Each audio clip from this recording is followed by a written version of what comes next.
warahmatullahi wabarakatuh.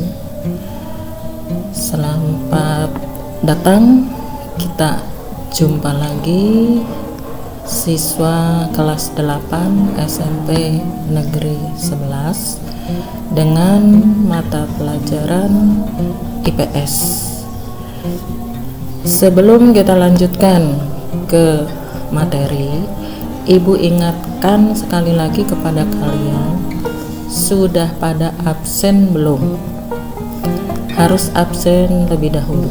Silahkan, mumpung masih ada waktu, kalian segera absen pagi. Selanjutnya, sebelum ke materi, marilah kita bersama-sama berdoa. Semoga materi yang hendak kalian simak dari video ini diberi kemudahan dan kelancaran kalian untuk memahaminya. Amin. Mari kita bersama-sama berdoa. Berdoa mulai.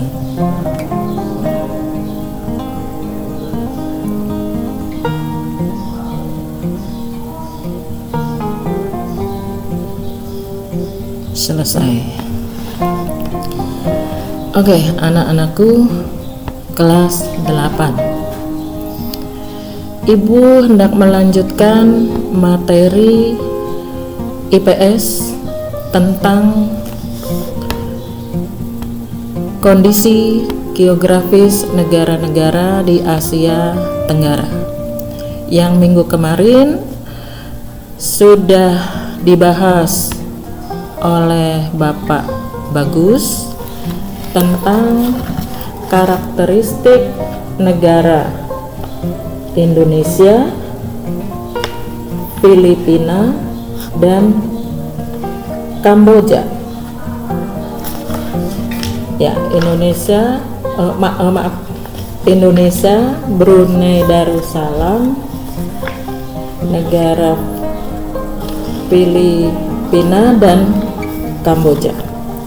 Jadi sudah dibahas oleh Bapak Bagus 4 karakteristik negara-negara ASEAN. Hari ini Ibu hendak melanjutkan untuk 3 negara berikutnya, yaitu negara Malaysia, Laos, dan Myanmar. Silakan kalian lihat video tayangannya. Yang pertama, kita hendak membicarakan negara Laos.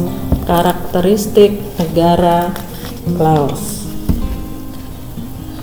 1. Keadaan alam negara Laos. Luas wilayahnya sekitar 236.804 km persegi. A. Letak, batas, dan iklim negara. Negara Laos terletak pada 14 derajat garis lintang utara sampai 22 derajat garis lintang utara dan 100 derajat bujur timur sampai 107 derajat bujur timur. Negara Laos berbatasan atau dibatasi dengan sebelah barat berbatasan dengan Thailand dan Burma atau Myanmar. Sebelah utara berbatasan dengan Cina dan Vietnam. Sebelah timur berbatasan dengan Vietnam dan sebelah selatan berbatasan dengan Kamboja. Negara Laos beriklim tropis dengan suhu rata-rata tahunan 26 derajat Celcius pada bagian utara dan 28 derajat Celcius pada bagian selatan. Laos yang beriklim tropis itu memiliki 3 musim. Yang pertama, musim hujan yang panas, terjadi pada bulan Juni sampai Oktober, dikarenakan pengaruh angin musim barat daya. Yang kedua, musim kemarau yang sejuk, terjadi pada bulan November sampai Februari, dikarenakan angin bertiup dari arah timur laut.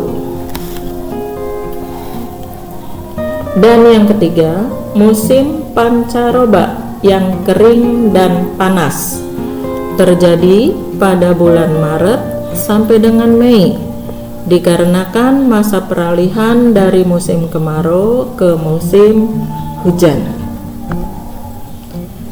B. Bentang alam. Kita bicara tentang bentang alam negara Laos. Negara Laos ini merupakan satu-satunya negara di Asia Tenggara yang memasuki wilayahnya tanpa melalui laut. Bisa dikatakan bahwa negara Laos ini tidak memiliki laut. Kawasan Laos terdiri dari 1. Barisan pegunungan lipatan dari utara ke selatan. Puncak tertingginya pada Gunung Pho-Bia. Kedua, lereng barat pegunungan Annam. Ketiga, Plato Bolovens. Dan yang keempat, daerah lembah Sungai Mekong. Sungai Mekong ini merupakan urat nadi dari negara Laos yang memiliki panjang 1.800 km. Hampir sebagian dari panjang keseluruhannya melewati wilayah Laos dan membuat perbatasan dengan Thailand. Berikutnya kita bicara tentang penduduk negara Laos. Jumlah penduduk Laos kurang lebih sekitar 6,9 juta jiwa. Ini data yang diambil pada tahun 2015. Sebagian besar penduduk Laos, kurang lebih 50%, memeluk agama Konghucu. 34% menganut kepercayaan suku, 2% beragama Kristen, dan lain-lainnya mencapai 6%. Maksudnya yang menganut agama selain Konghucu, kepercayaan suku, dan Kristen. Bahasa yang digunakan oleh masyarakat atau penduduk negara Laos yaitu bahasa Laos, bahasa Inggris, Vietnam, dan Prancis. Dari jumlah penduduk yang kurang lebih 6,9 juta jiwa tersebut, etnis yang terbanyak adalah etnis Laosian dan suku gunung. Kurang lebih sekitar 60% dari jumlah penduduknya untuk etnis Laosian, dan suku gunung ada sekitar 35%. Suku yang lainnya selain suku Laosian dan suku gunung kurang lebih 5%. Itu tentang negara atau jumlah penduduk negara Laos. Yang ketiga, perekonomian di negara Laos. Kegiatan ekonomi yang utama di bidang pertanian sampai menyerap 72% dari seluruh tenaga kerja. Pusat perekonomian negara Laos berada di sepanjang Sungai Mekong. Ekspor Laos ke negara lain. Jadi, negara Laos menjalin hubungan dengan negara-negara lain sesama Asia Tenggara. Dan di sini adalah hubungan di bidang perdagangan, ekspor, impor. Untuk ekspor yang menjadi andalan negara Laos ke negara lain, yang diekspor adalah biji timah, kayu, kapas, kopi, kapur barus, dan kulit. Di samping mengekspor, tentunya negara Laos juga butuh dari negara lain. Jadi negara Laos mengimpor barang-barang dari negara lain. Yang diimpornya yaitu minyak bumi, barang elektronik, mesin-mesin, barang konsumsi untuk memenuhi kebutuhan hidup masyarakat Laos. Yang keempat, kita bicarakan tentang sumber daya alam. Sumber daya alam yang menjadi andalan negara Laos hampir sama dengan negara-negara Asia Tenggara lainnya, yaitu dari sektor pertanian. Di samping sektor pertanian, negara Laos juga memiliki sumber daya alam dari perikanan, peternakan, dan pertambangan yang cukup memberikan kontribusi devisa yang sangat besar bagi negara Laos.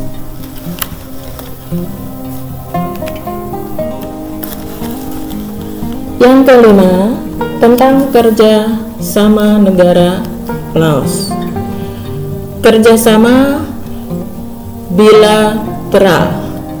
Kerjasama bilateral itu berarti kerjasama yang terjalin dengan dua negara. Jadi antara Laos. Di sini Ibu memberikan contoh kerjasama bilateral dengan Indonesia. Kerjasamanya dalam bentuk kerjasama perdagangan atau ekspor impor dan yang lainnya. Dan kerjasama regional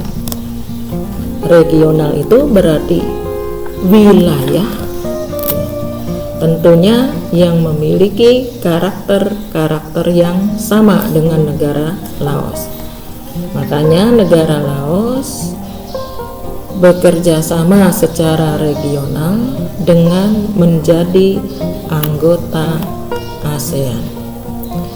Di samping kerjasama bilateral regional, juga Laos menjalin kerjasama internasional, berarti kerjasama yang bisa diikuti oleh negara-negara yang berada di seluruh dunia.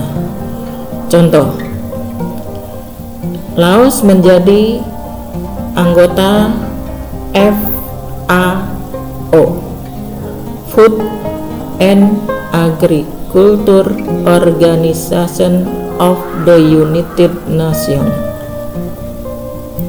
Kedua, IBRD, International Bank for Reconstruction and Development. Ini bergerak di pembangunan negara. Yang ketiga, IDA, International Development Association. IFC, International Finance Corporation, dan kerjasama yang lainnya. Itulah tentang karakteristik negara Laos. Baik, sekarang kita lanjutkan. Untuk karakteristik negara Malaysia. 1. Tentang keadaan alam negara Malaysia. Luas wilayah Malaysia 329.847 km persegi.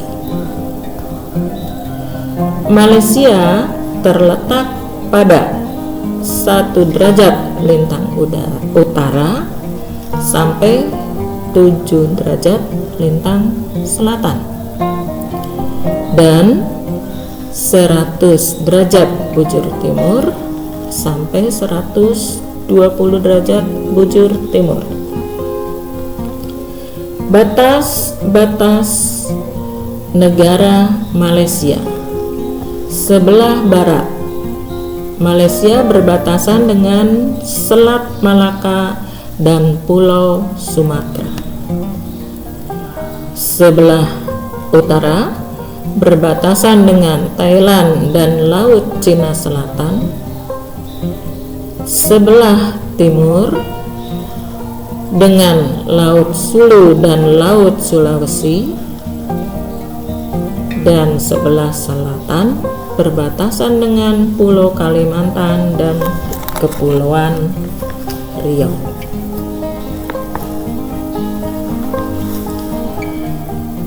Iklim. Malaysia beriklim tropis, ditandai dengan curah hujan yang tinggi, rata-rata 260 sampai 800 mm sepanjang tahun. Temperatur harian rata-rata adalah 21 derajat Celcius sampai 32 derajat Celcius di daerah pantai.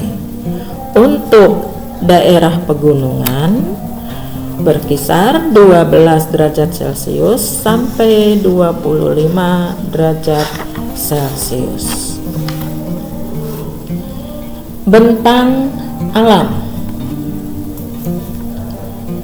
Secara geografis, Malaysia terdiri atas 2 bagian atau 2 wilayah, yaitu bagian barat terletak di Semenanjung Malaya yang terdiri atas 11 negara dalam bentuk kesultanan, yaitu Selangor, Negeri Sembilan, Johor, Pahang, Perak, Kelantan, Terengganu, Kedah, Perlis, Malaka, dan Penang. Malaysia sebelah barat diliputi bentuk pegunungan dengan puncak tertinggi di Gunung Tahan, dan Gunung Titiwangsa merupakan gunung yang terpanjang. Untuk yang kedua, yaitu Malaysia bagian timur, terletak di Pulau Kalimantan dengan berbatasan dengan Indonesia. Malaysia bagian timur mempunyai relief yang kasar. Titik tertinggi pegunungan ada di puncak Gunung Kinabalu. Selanjutnya tentang penduduk Malaysia.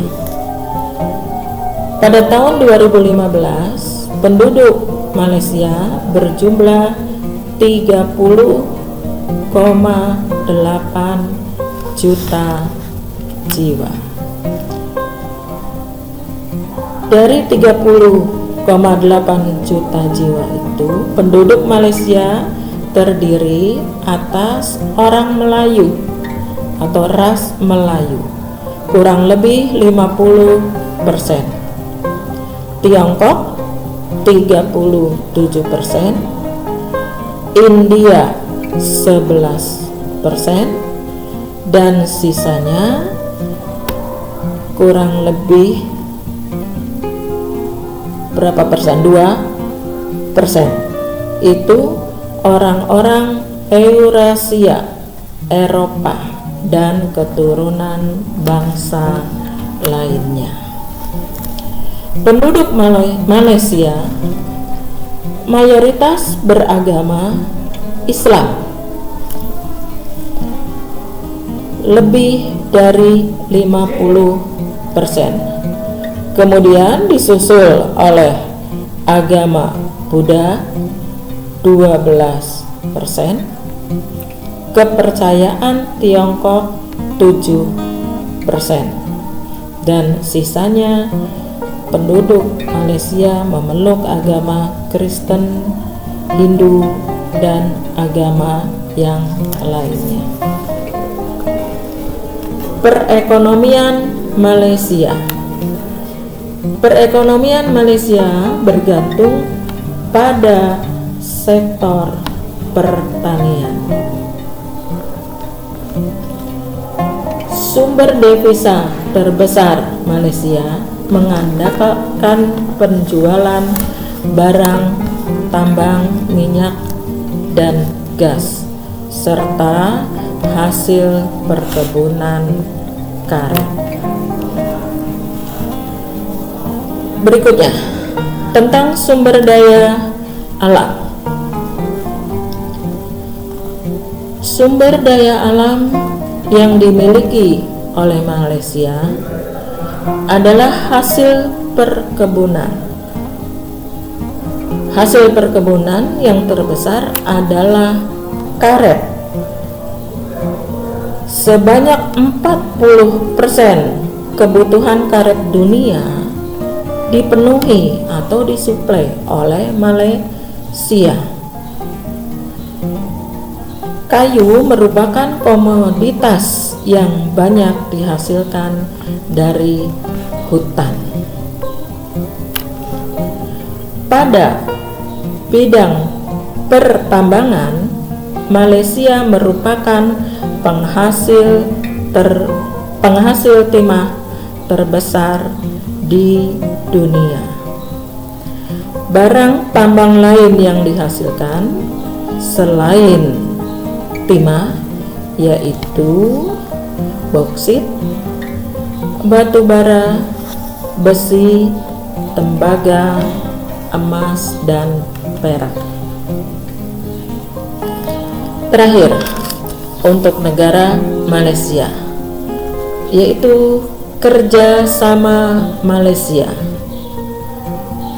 Malaysia menjalin hubungan internasional di bidang kebudayaan, pendidikan, dan diplomatik.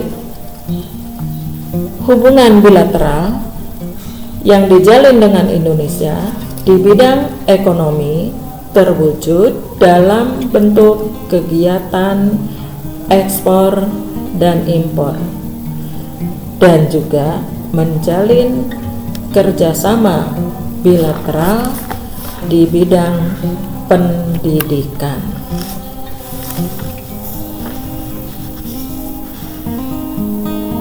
Satu negara lagi untuk hari ini yang terakhir adalah negara Myanmar.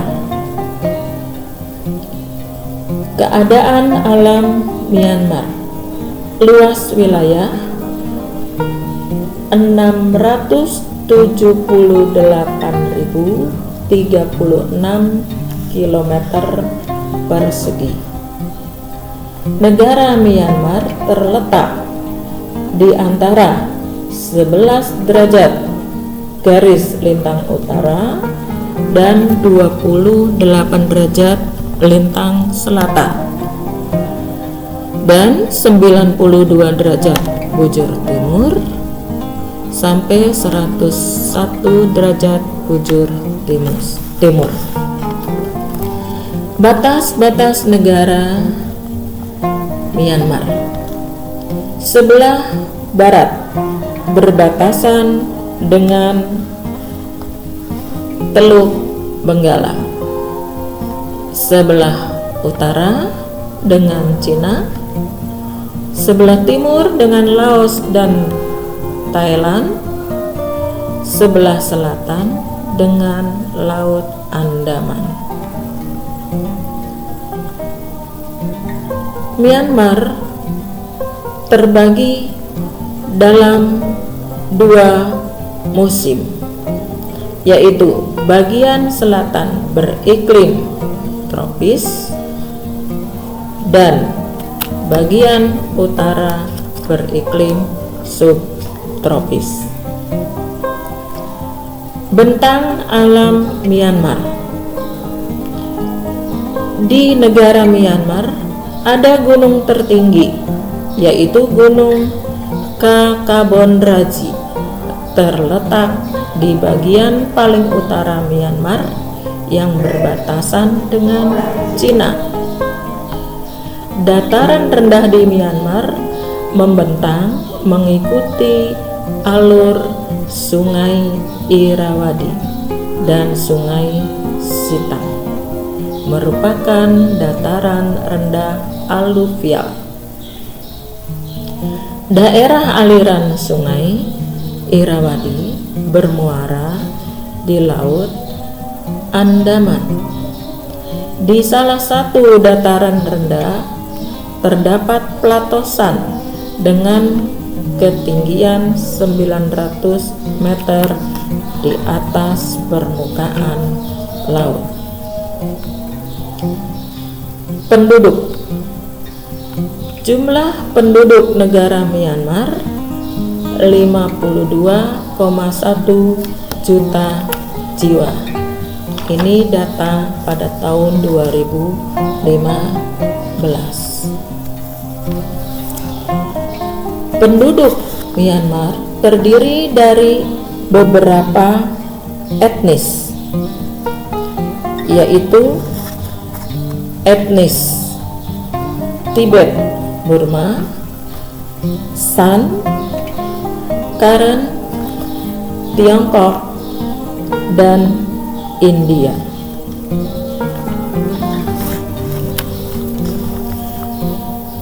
Penduduk negara Myanmar sebagian besar memeluk agama Buddha, kurang lebih sampai 85% dari jumlah penduduk seluruhnya. Selebihnya memeluk agama Kristen, Islam, Hindu, kepercayaan, dan lain-lain. Ketiga, perekonomian. Pertanian merupakan aktivitas ekonomi yang penting bagi Myanmar. Dalam perdagangan, Myanmar mampu mengekspor beras, kacang-kacangan, itu hasil pertanian, dan dari hasil perikanan ada udang dan ikan. Dari hasil tambangnya, Myanmar bisa mengekspor bahan mineral,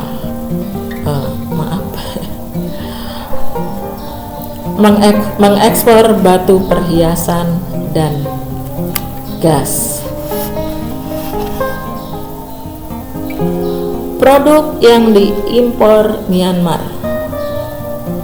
baja,